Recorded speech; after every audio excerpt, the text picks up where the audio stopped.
Hey everybody, how's it going? This is Our House 21 with another of my new series of quick tips. Now this one might be a little longer than the last quick tip, but I'm calling this one Castle Considerations. Now, anybody who's watched my channel knows that I'm a big fan of the Castle Creations power systems. The only thing about them though is that, you know, the Castle systems, as good as they are and as cool as they aren't necessarily a direct drop-in replacement for the Traxxas power systems. So I'll start off by just looking at Trey here, you know, my Rustler that's up on eBay right now. You see he's got the Sidewinder SAT power system. So now this ESC, this nice little ESC that has built-in fan, but it's, you know, I have it right now sitting in the stock location that you know, the Traxxas ESC sits in. The problem is the Traxxas ESCs are made with hard points, so they screw on and everything sits nice and secure. Castle Creation systems have none of that. So the easy thing to do to put these things on would be just use double-sided tape. Problem with that is if you want to move things around or if you want to adjust stuff, then you're pretty much stuck. So a little trick I came up with was just to use double-sided, well, actually an industrial string Velcro. So this gives me a really good secure mount point so that when I can put things down and I know it's not going to move and I know it's very secure. And trust me, I've beaten the crap out of all my vehicles when they were under batch reforms. With this, it doesn't move. It's nice and solid. And if later on down the line I want to move this, like let's say I want to go to, well, I'm not going to be doing anything on this vehicle, but let's say on Slade, I want to go to a 6S configuration or do something with 2 battery packs or something like that later on. I have the option of just popping this guy off, you know, doing the modifications that you see all the guys do, where they move the ESC over here and then have room to go vertically over here. So it's a nice little thing. Another little feature that I do on all my vehicles is, I'm a geek, I like to program. So these Castle Creations have, with the Castle Link USB attachment, you have a great amount of programmability in the Castle ESC. But how do I get to that if I have my nice waterproof electronics boxes with everything secured without breaking out a lot of screws? So I just rigged up a little system where I use a servo extension cable. So anytime I want to get access to the ESC, all I have to do is just pop out the lead, connect this to the Castle Link, and voila, I have a quick programmability. So I can just, you know, hook up to my laptop or desktop, really quick programming, you know, and it just makes life a little bit easier. So servo extensions, you can get them anywhere for really cheap. You know, I think I got my last set off Amazon for like $5 or something like that. You know, it's cheap little things, but it just makes living with the RC a little bit easier. Another thing to deal with is on Castles, they have this nice little power switch, but there's no place to mount it. Traxxas, I think this is a leftover from the good old days. On the Rustlers, you have a position here where you can mount it, but the cable's not long enough. So simple solution to that, especially if you're using the battery expansion pack like I have here, just take everything, bind it up, use a zip tie. So now, this is going to be secured in this way with Trey before he ships. But yeah, you just bind this to the post there, and then you have a nice secure power switch. So you don't have to worry about that. So you see I've got the big guys over here, and so you guys know, you know, you have Dizzy and you have Scratch. Scratch is basically Dizzy's alter ego. Initially, Dizzy was going back and forth between Basher and on-road configuration. Finally, that just became too much, so I built up a separate chassis. And it's not completely there yet, because I just need to finish mounting the last of the electronics, but you know, structurally it's all sound. But I want to leave in this condition just to show you some of the things you have to deal with, dealing with the Rally / LCG platform. And just so everybody knows, you know, the / LCG platform is a Rally. They're the same vehicle. So don't get hung up on details. Deuce, my other car that's going over eBay, start off life as a / Platinum LCG chassis. which is a rally. You know, they're all the same. They dressed them up a little bit differently with some shiny bits, but they're the same architecture. So that's a big thing. So if you're looking to build a vehicle from scratch, and especially if you're doing something like I am with on-the-road configurations where you don't necessarily need all the big aluminum parts in certain key locations, where the plastic will work just fine, you can get a rally rolling chassis for really cheap on eBay, build it up, same vehicle. So as I was saying, with the Castle ESCs inside the Traxxas vehicles, they don't have all the nice built-in mounting points that you see on the Traxxas units. So in order to mount them in the Slash, Rally,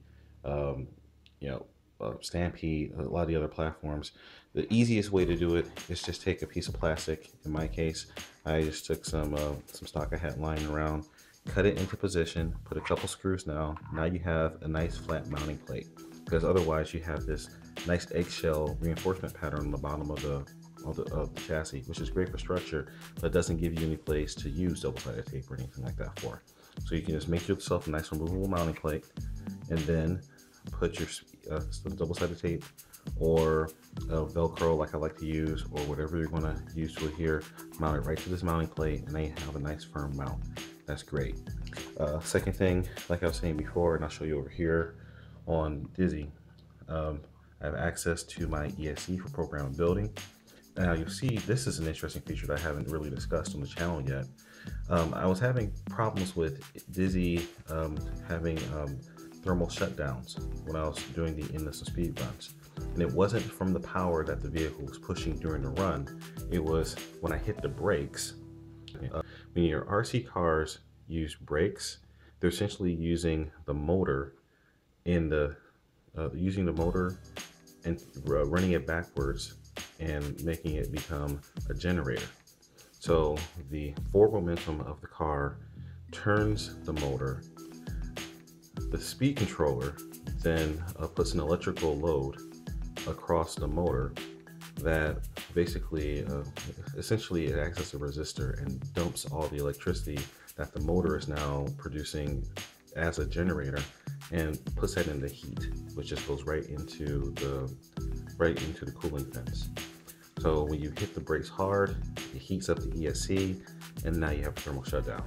So because this platform is a little bit heavier than what Traxxas recommends, for the Sidewinder SV3, which is a 3S LiPo setup, they recommend using vehicles that are no more than 6.5 pounds, which is perfect for a rustler. The Slash, Rally platforms, when you get them off the wheel, it can be between 6 and 8, maybe even 10 pounds, depending on if you put a lot of weight on it. So that's a lot of energy, a lot of excess energy that has to be converted into heat to get to brakes. So, and this little ESC fan that comes on it just wasn't cutting it. So I like overkill. So I decided to take an old computer fan that I had lying around, wire up directly to the power leads with ESC, and that guy, that seems to do a pretty decent job.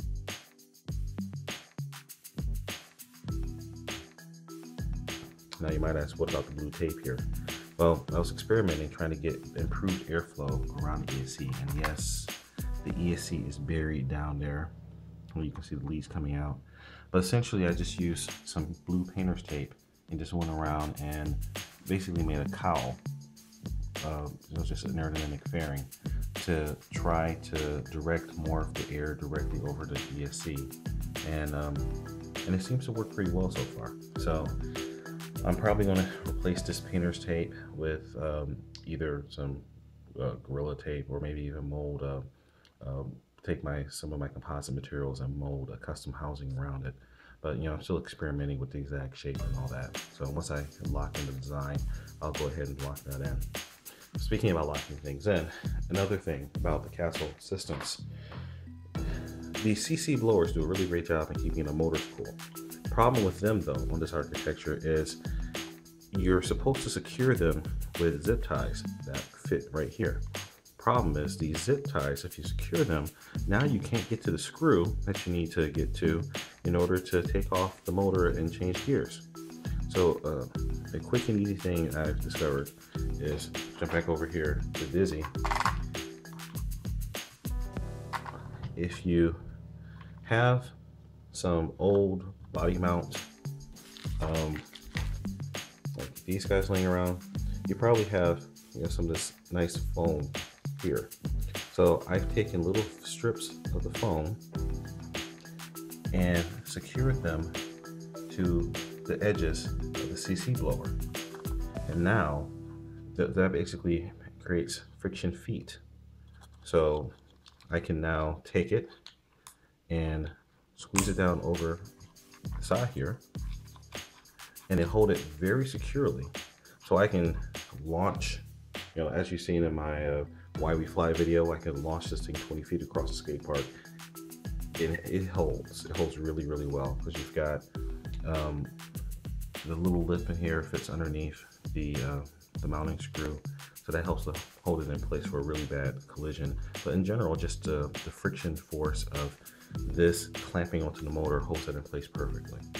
So I mean, this is, I know I kind of went at you shotgun here, but yeah, these are just a bunch of little tricks or little considerations to keep in mind when using the Castle power systems on the Traxxas vehicles. You know, they're not big tricks, you know, they're not too fancy, but it's just the nice little things to do in order to give the vehicles a little bit easier access, easier serviceability, and a little bit more reliability.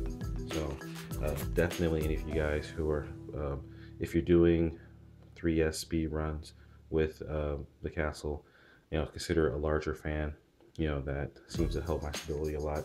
If you're using like a Mamba Max Pro or something that's rated at 6S, you probably don't need to bother with it, because those guys seem to have, they're rated to handle more braking power. Yeah, I think this is just a peculiarity of the fact that I'm trying to do a little bit more with a 3S power system than most people are. So, you know, if you, like I said, if you just upgrade a little bit, and I've actually considered, you know, replacing this ESC with, you know, a higher rated ESC, but still keeping it 3S, just so that I have extra cooling and electrical capacity. But, you know, just things to consider. So I hope you guys find this useful, and as always, remember to get out there, break it, fix it, do it all over again. Fly, fix, fly, and also remember to like, comment, and subscribe. And as always, our House 21 signing off, and I will see you next time when it comes to my next video. And hopefully my next quick tip will actually be quick. All right, take care, guys.